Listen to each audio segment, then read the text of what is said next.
Hi guys, welcome back to the Lost Generation podcast. We are recording on another Saturday. It's not sunny today though. It's a little bit sad. Our Sunday blush is a little bit sad. For today's episode 19, we have a very special guest. We have Tu here with us. She is a freelance sustainable fashion designer, and she is also the winner of the Redress Design Award. So first off, congratulations to Woo! People in the back clap as well.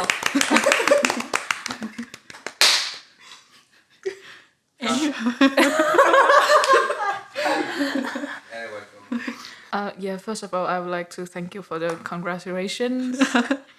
Congratulations. It's a huge deal. In case you didn't know, in 2022, Timberland will be producing your clothing, right?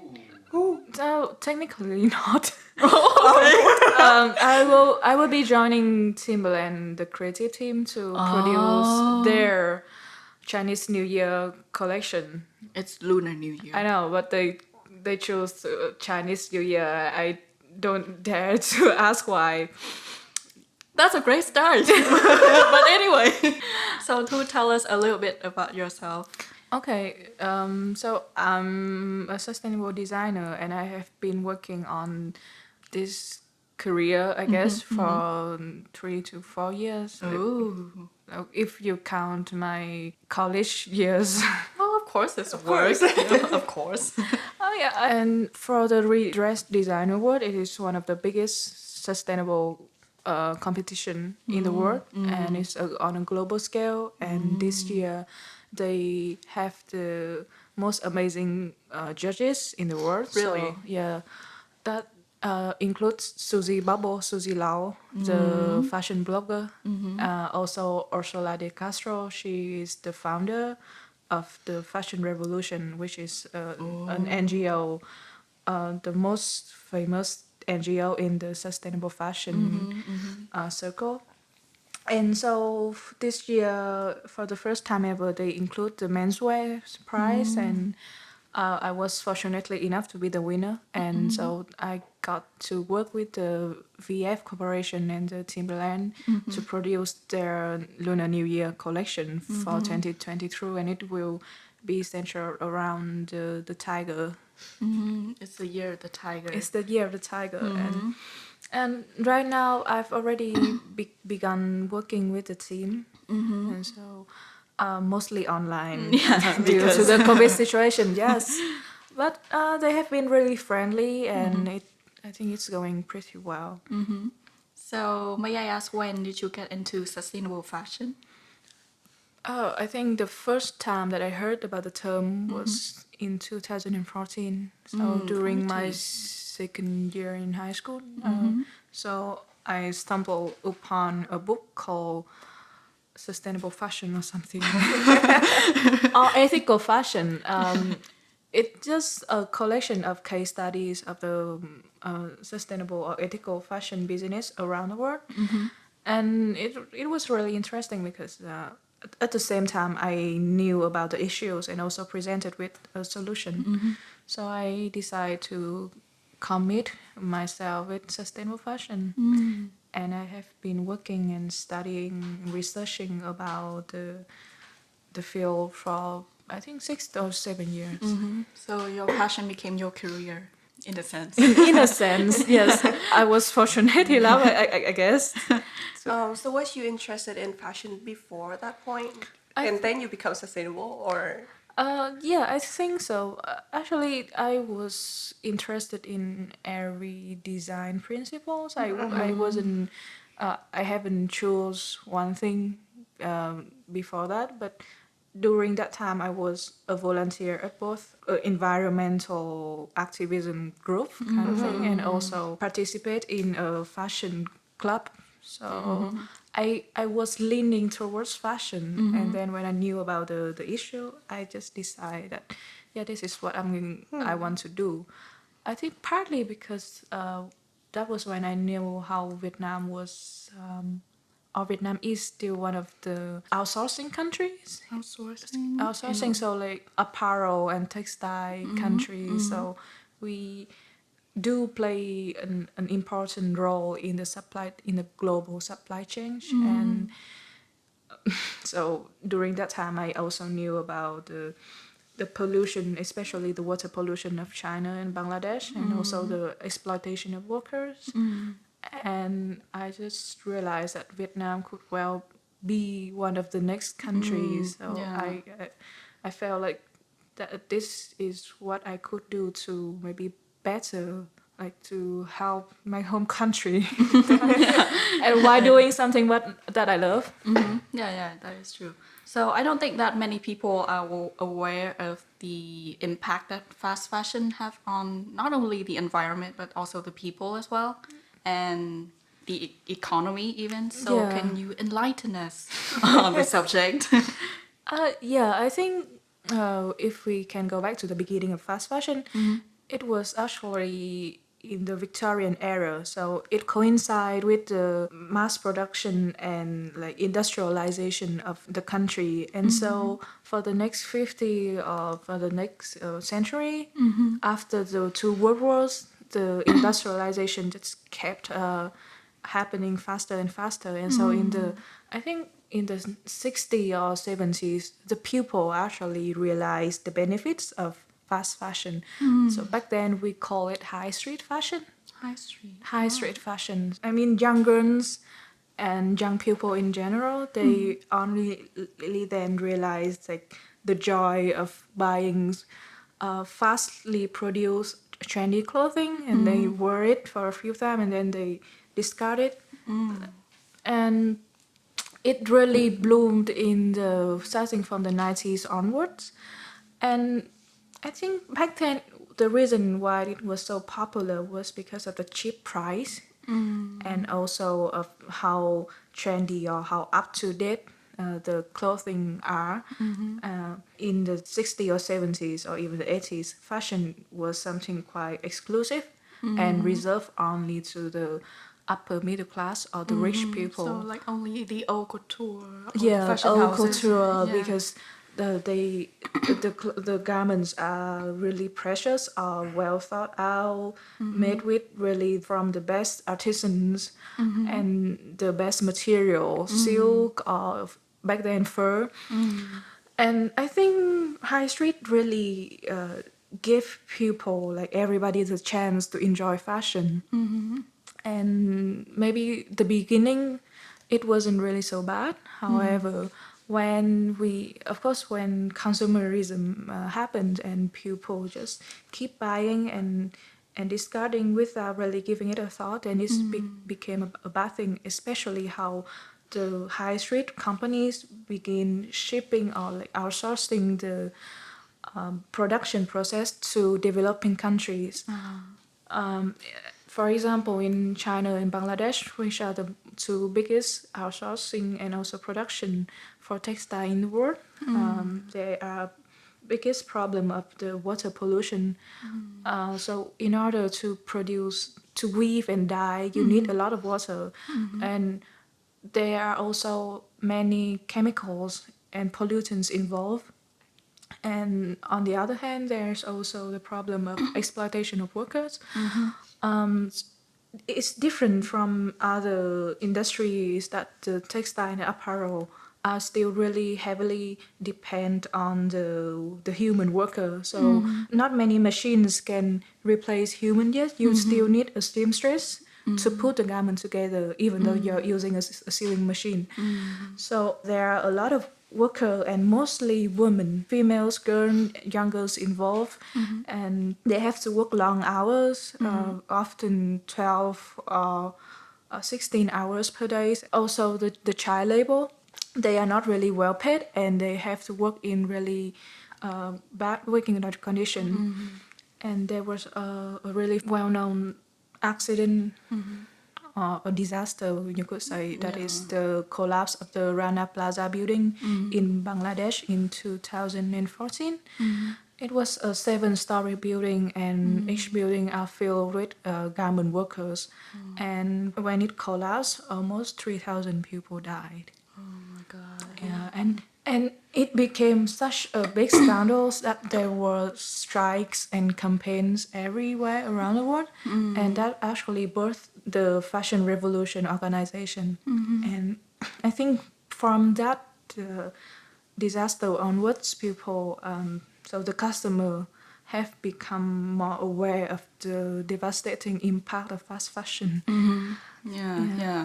I think people can only get a vast image of what's going on. Can you tell us about the progress of making a t-shirt, Okay. for example? Okay, so go into further detail about how the fast fashion or the fashion industry in general harms the earth. We will talk about the life cycle of a t-shirt. First, you need to grow the cotton. So you begin Way back. It goes way It back. goes way back. But we had to talk about the fiber. So you have to grow the cotton. You harvest the cotton and then turn them into yarns, which are like long things, and you weave them. I love how you describe it. Basically, really long things. And then you weave them into a sheet of fabric, and so they produce fabric like how they would produce rolls of papers. So in sheets, long sheets, probably 100 meter per roll, and then these rolls are the fabric are then dyed or printed in any desirable patterns and colors trendy of the season. And those fabric are then cut into cut into pieces. You can maybe envision them as puzzle pieces. And then you take those to a seamstress, and she will sew everything together. And during that process, it may sound really simple, but a lot of people are involved, and the supply chain is impossibly long, and it just goes around the world. So, for example, the cotton fields can be found in India and the USA, but they will be shipped to China to be woven into fabric and to be dyed. Okay. And from that point on, this fabric can be shipped around the world into developing countries, into outsourcing countries, for example, Vietnam, or even like so anywhere you would have a production or a manufacturer of textile, you can find this. That is cheap. That is cheap. Or even when the small market, people also buy clothes to buy fabric to make clothes for themselves. So the fabric that we buy every day, it actually comes from just a few countries. So for the highest quality fabric, it will be the European countries such as the UK or Italy and Japan. For mostly mass produce and mass consume clothing, it will be China and Bangladesh. And even at that point, there are many issues involved. I can recall the I don't know how to say it, the dispute between Monsanto and the Indian farmers. So Monsanto is a corporation of the US. They produce chemicals and are involved in the biochemistry fields or industry. And our Vietnamese people may know them as the producer of Agent Orange. Yeah. And so there was a really famous case of Monsanto selling MGO, genetically modified organism. GMO. Right? GMO. Okay, yeah. Oh, hi guys. Marc is here. By the way. If you can hear him. Yeah. Okay. So there is a really famous case of Monsanto selling GMO cotton seeds to the Indian farmers and slowly replacing the local seeds. And the important issue is that these seeds that they sell cannot be reproduced naturally. Okay. So they cannot be regenerated, and farmers need to buy the seeds from the corporation every season. So and it leads to enormous debts, and so the farmers basically they could not pay, and it leads to mass suicide. That's horrible. And Okay, so like besides polluting the earth and overworking and underpaying the people, they also strike on the economy of a whole country or maybe many other countries as well. exactly, and even when we have already touched on the issue of exploitation of sewing like garment workers. There are also the issues of when consumer they buy the product and they maybe wear them for a few times and then discard them. We are really familiar with a particular way of discarding garments, which is to donate to Yeah. to maybe Goodwill or any charity organization. And however, these like second-hand clothing, so they become used and second-hand clothing, they will be flooded. They will come into the market of really like poor country or developing countries, and they will create some really unseen effects on the economy, as you have said. So, for example, second-hand clothing comes from like Europe, North America, and East Asia. So the richest country in the world, and the Southeast Asian African countries will be the receiver of the so-called trash of such countries, and Receiving the donation. receiving the donations. The love. And I have seen the news that some African countries have had to ban the import of secondhand clothing from the USA because their local apparel and textile industry cannot compete with the cheap price of secondhand clothing. And so after banning them, the US actually put some kind of punishment, economical punishment on such governments. So basically they force them to keep like taking care of the trash, you would say. Now it's become a political game again. Yeah, it has really become like evolve into something of like the abuse of power. Yeah, Yeah. I never imagined that just from, clothes. Yeah, it's just a something- story of something that we wear. Every day. Yeah. Who would have thought? Yeah, I think because we are really disconnected in general about how everything is produced, but I believe that's in some time in the future when people will actually care more about the clothes that they are using, just like how now we really understand or we really pay attention to the food that we are eating. So the organic food movement, and we want to know that the farmers, are they using chemicals or not to grow our vegetables. And maybe the next few years, even Vietnamese people, the public, the mass market, not only just a small group of activists, they will also start question.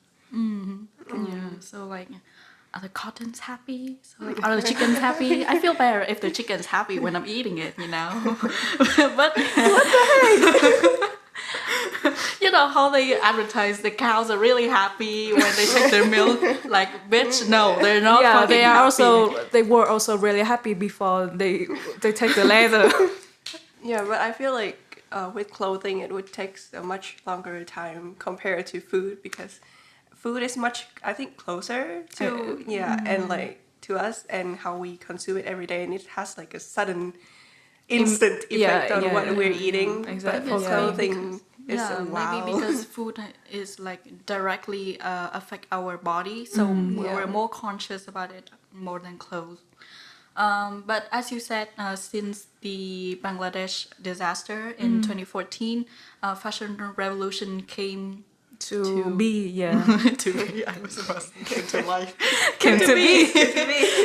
Came to be, and so I heard about their Campaign? Yeah, their campaign. Who made my clothes? Yeah. So, basically everyone wore their clothes inside out and take a picture of their clothing tag and then tag the brands and ask who made my clothes.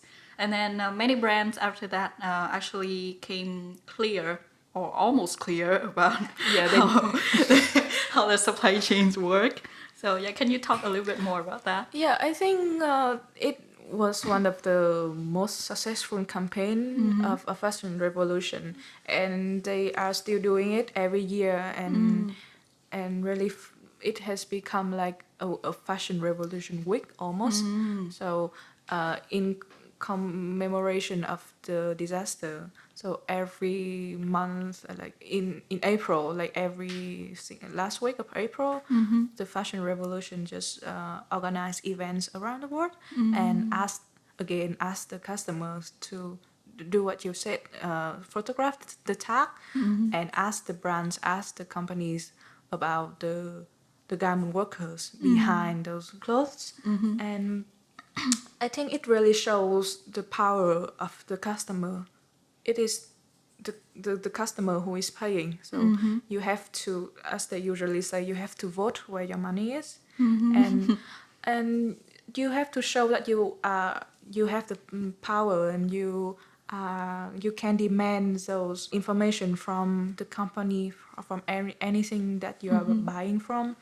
And just the simple act of boycotting a brand can really bring about a large effect on such brand. They understand that if they do not change how they operate, they will lose customer. That means loss of revenues, and the company cannot come through, especially in this kind of climate where the market can be said to be saturated, and there are competition everywhere. Even the local brands have to compete with the international brands, and even those international brands are pit against each other. Yeah, so we hold more power than we thought, much more power than we thought we do. That's true. Like even if you feel alone, then you call around people with you, and you have a small strike, 50 or 100 people.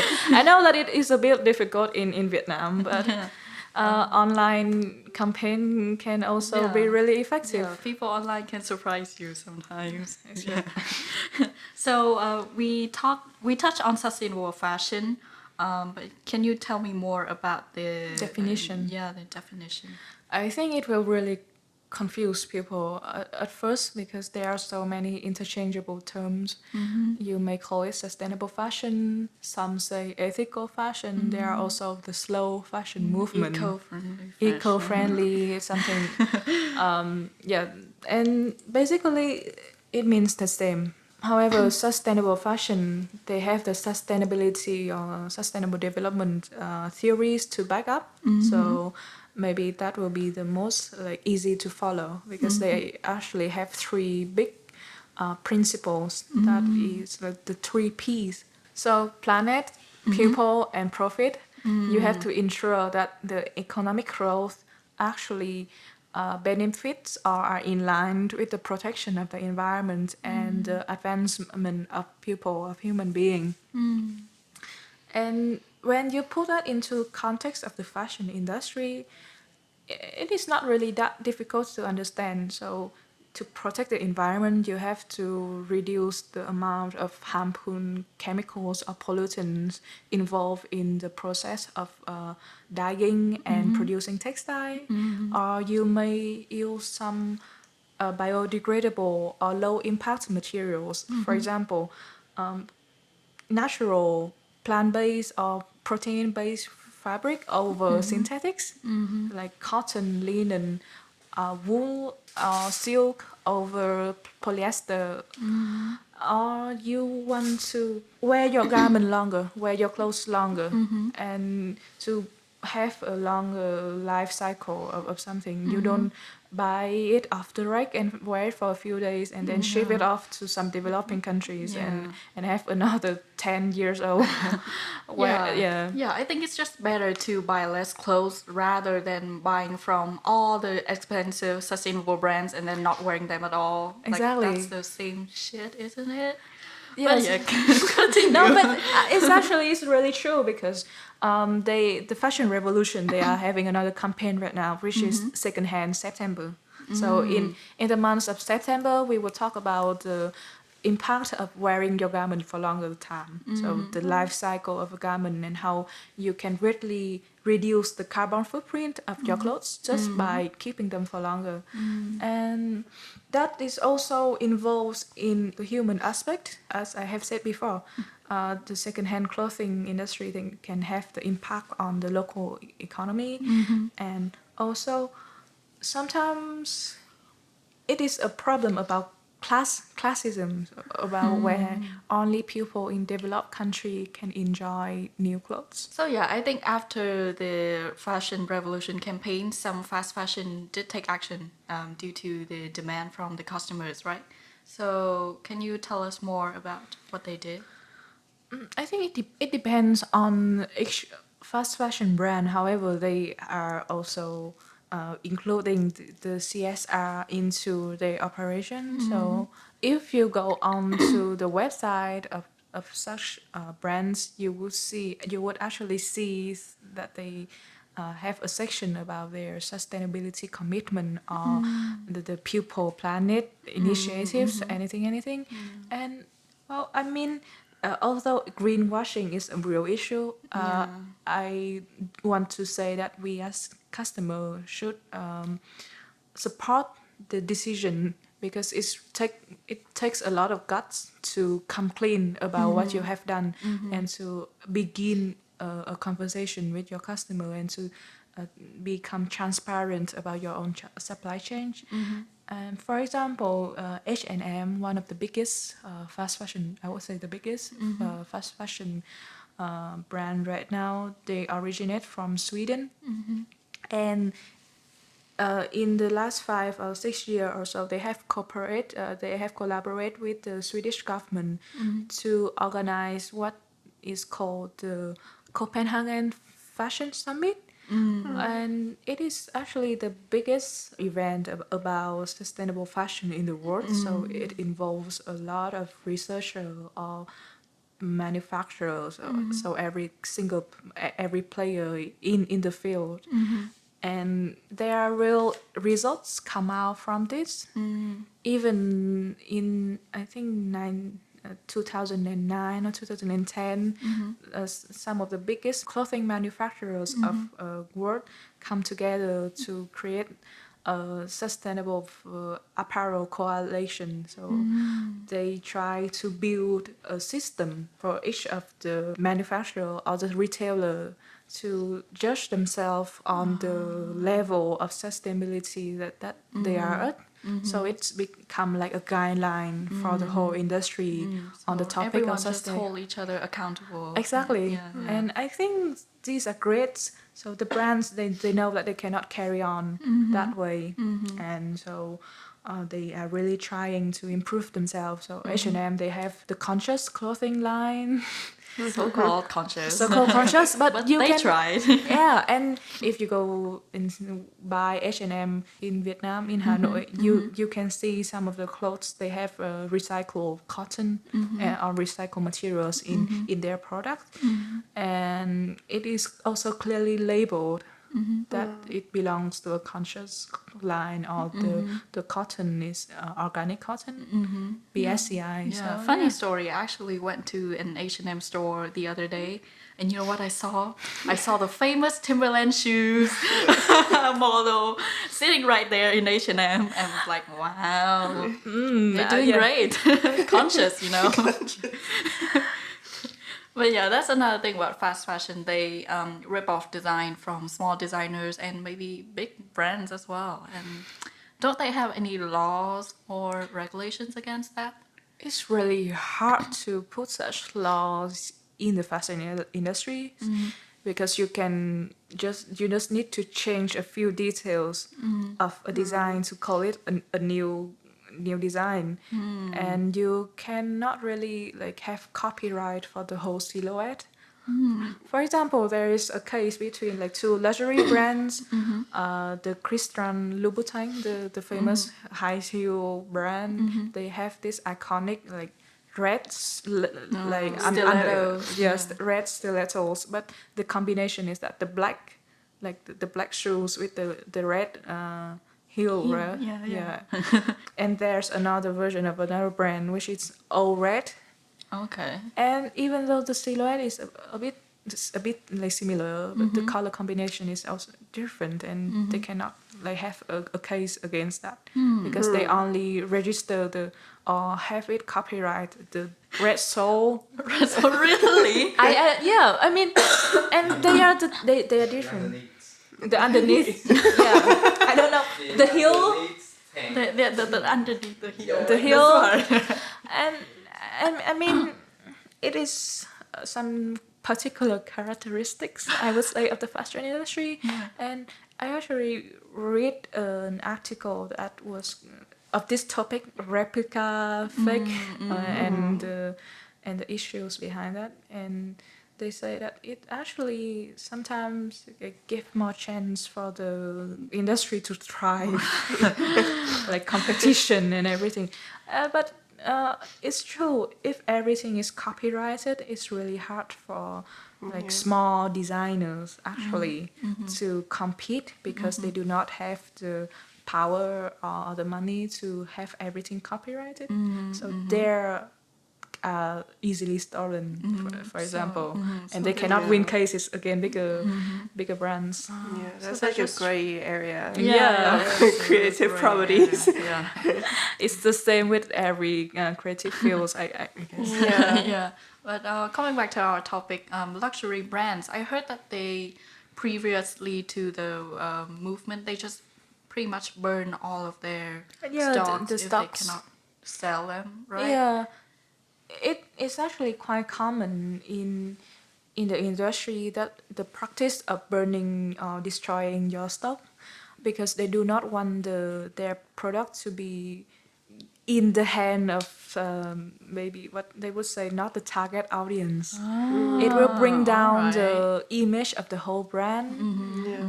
and so rather than risking the chance of their product, reputation. yeah, being like they flood the second-hand market or the fake product market. Um, so it's the easier option. The easiest option would be to burn the whole thing. However, I think in recent year, because people already know about the issues, so either they are really quiet about disposing this stuff, or they don't do it anymore. But yeah, Yeah, everyone has their own reasons, but like burning things, just yeah. I heard some brands like reuse the material for their new clothing lines or something like that, yeah, right? yep. I mean, the more sustainable brands they actually do. For example, Christopher Rabin, an English designer, and he is actually currently the creative director of Timberland. His brand Rabin Design has always been a sustainable brand, and not only does he source fabric from the like second-hand waste textiles, for example the army surplus, like clothing, workwear clothing. He also reused fabric from his past collection into the design of more famously Victor and Rolf, also one of the luxury haute couture brand. Yeah. They also reuse the textile waste and do patchwork for even the runway. And so I think like even in Vietnam, the people are really familiar with Moi Dien, which is Some tea. We're getting some afternoon tea. so I think they are one of the more famous, I would say the most well-known sustainable fashion brand in Vietnam. The reason is because they are not famous for their sustainability initiative. They are first and foremost of a fashion local brand. So their aesthetics are really unique and particular, I would say. And so they are valued firstly for their creativity. And there's also the added value of sustainability. They have claimed to reuse their fabric waste in some garments or in some products, and also sell them. And I think in June this year, I had some criticism against the brand, and the representative of the brand also published a statement. So the main reason I have with them is that their model is not really effective in working for, like, in terms of sustainability. So Okay. they still use synthetic materials that are not like that do not have recycled components. The product quality is not the best. They do not have any take back initiatives. So, like, when the customer doesn't want the product anymore, they don't really have any collect program.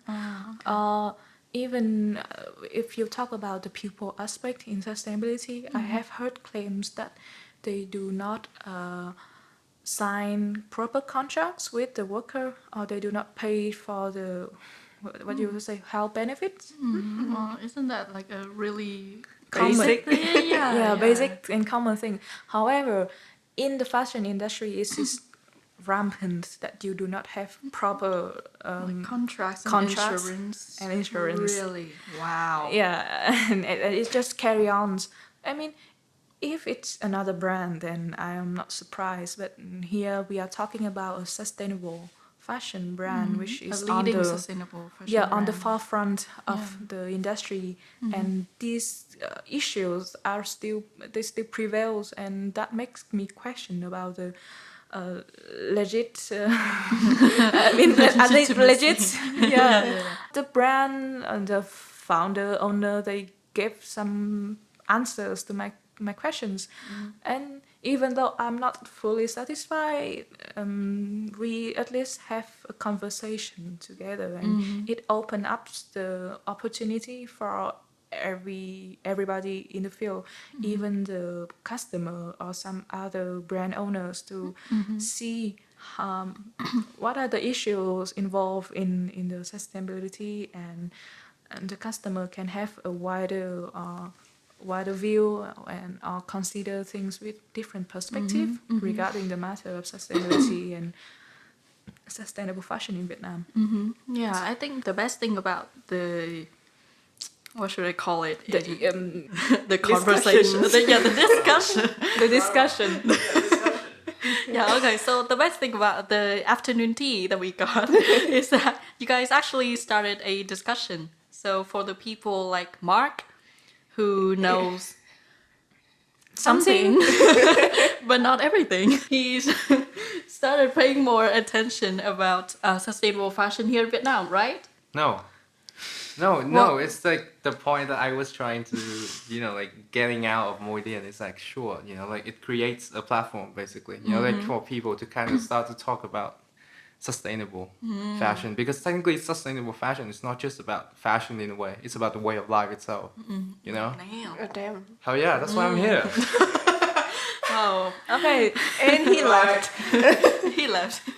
Yeah, but, I mean, that's also true. When you people start caring about sustainable fashion, maybe they will lead back to sustainability and environmentalism. So the more basic or the more universal theory and idea, because it's true that, like, not everybody cares or like pays that much attention about the environment, and however they love fashion. People like clothing. They like dressing up, and one thing leads to another. Maybe when they start like questioning about the clothes that they wear, they will apply those doubts and start questioning everything else. Like the Gen. But yeah, I can only think of some sustainable brands here in Vietnam, like Kilomet 109. Do you know any other brands? Yeah, Kilomet 109 is what I would say the textbook example they are. of what sustainability in fashion is. So say they own the whole supply chain, or they try to control and take part in the whole of the supply chain. So they grow the fabric, they grow the cotton and hemp with local artisans. They weave and then dye, produce and there are some benefits of such things, which is you have total control over your whole supply chain, and you can interfere and intervene and make sure that your product is ethically made. However, the downside is the cost. It is extremely expensive So expensive. for the Vietnam customer, for the Yeah. Vietnamese customer. And I think I read in one magazine interview, 70% of their customers are foreigners. And that also makes me question about the availability of sustainable fashion. It is a privilege. We have to agree that it is a privilege to care about such issue and to approach such product. And I have to say that although Kilometer 109 is a locally produced product, the end user are actually foreigners or expats. And that also leaves me some bad aftertaste. I don't know any other way to explain it. So that doesn't mean we don't have other more affordable options. So I would say Tim Tai. Tim Tai is a Saigon-based local brand. They are, I think, modest in scale. However, they has always stayed true to their original goal, which is to use linen or cotton. So basically, natural materials for every collection and every product. They avoid using synthetic materials as much as possible. And the most recent collection, I think from last year, they tried the zero waste pattern cutting method, which would reduce the production waste to almost 0%. And the price, I would say, affordable. 1 million dong for a dress or a shirt dress. That's And not bad. it's not bad at all. It's Yeah. like the same price as Moedian. Going back to it. I would say it's the same price as some more higher and local brands. Higher local brand, but like, yeah, if I were to choose that, okay, I understand that the Moedian products has the creative flair or like the like designer's appearance, and Tim Tai is more of a classic, like simple minimalistic style.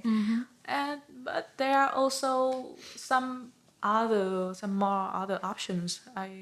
I think T-Rex is currently the love child of local brands, and I think the philosophy is really interesting. They just care about making the best product possible, and they really show the story behind each design and how much efforts and how many people are involved in making one garment, and it really shows the message really comes through that this product is made with love and with care, and the customer understand and appreciate, and also will treasure the garment, and it will be worn for a long time.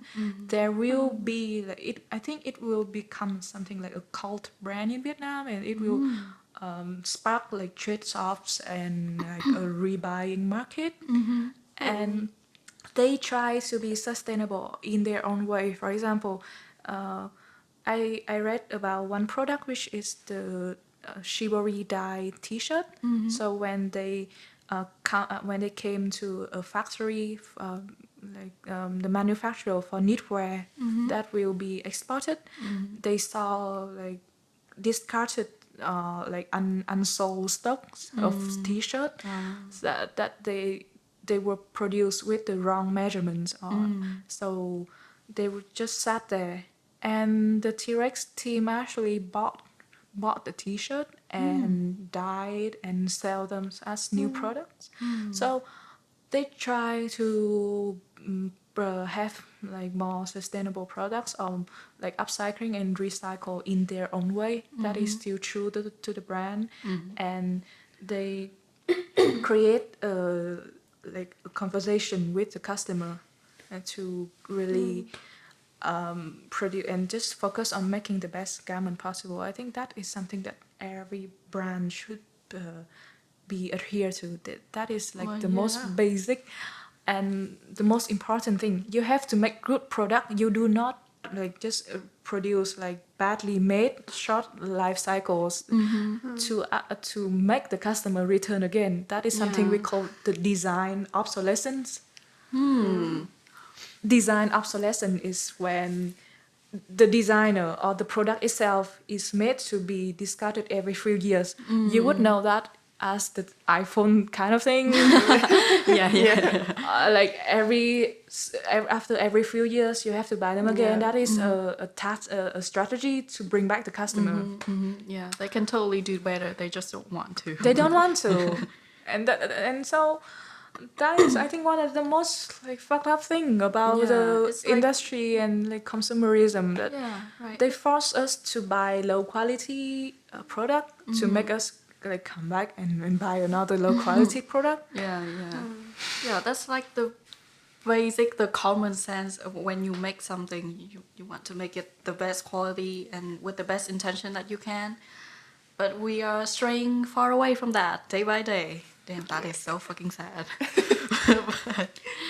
But again, I want to believe, so I have faith in optimism in the upcoming generations. Yeah. Just like Two's brands. Yes. I mean, I try my best. I am currently trying to commercialize some of the design from my winning collection. It is not easy, and I understand why some people criticize me for like having nothing and like calling out on someone.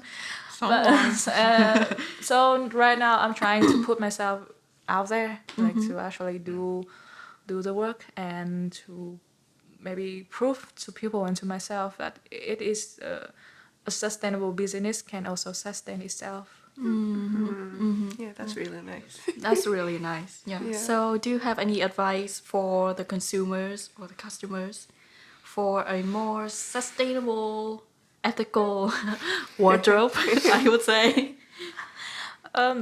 Well, since it's secondhand September, the most practical advice I would say is to use everything that you have and try to keep your garments for a really long time. So have like give them a long loving life care. And there is like a chart of the hierarchy of buying. So the lowest one is to use what you have. Next is borrow, trade, make it yourself, and then only then do you buy. So you can kind of follow the step. Yeah, yeah.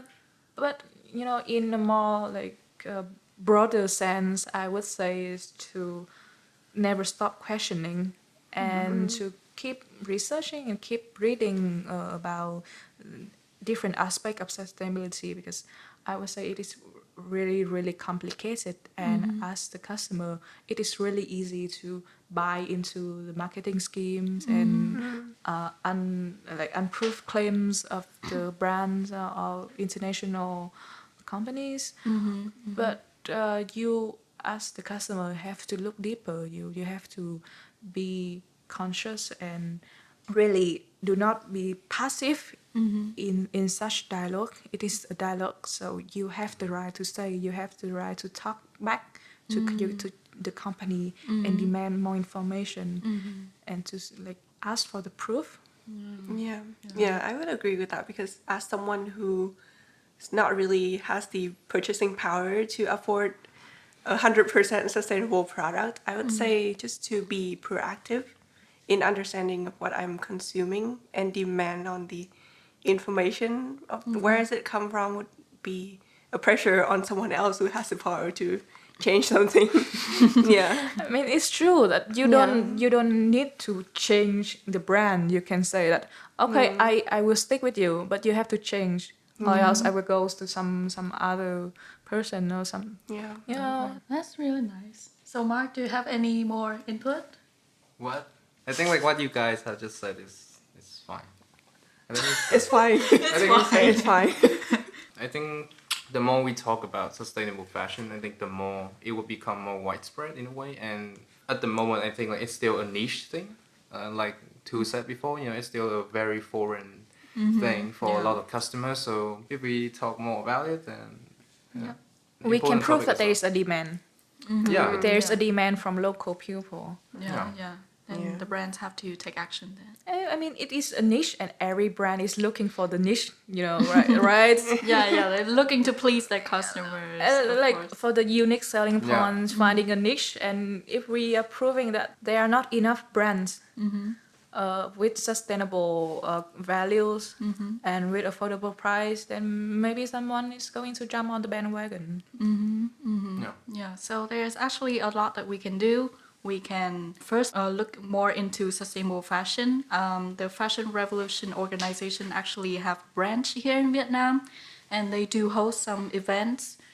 Haven't seen them around this year, but Corona. You can buy less clothes, just use whatever that you have, recycle them, and cut your shirt or do some fun stuff with it if you don't want to wear it the same way that it was made before, and buy secondhand. Just buy less clothes. And if you can buy from sustainable brands, then you're welcome to do that. And raise your voice. Raise your fucking voice. Most important thing. And I think I would like to add, yes, like you have mentioned about remaking your clothes. I would say that it's really empowering to transform yourself from the position of a customer to become a maker. So you can make your own clothes. Damn. That's And- really and- empowering. No, yeah. it's like That's when the you- credo of like everything that I'm trying to Exactly. say. But it's like in a better term. In the better term. Like for make example, what you want to do, kind of thing. Yeah. like we refuse to eat processed food, right?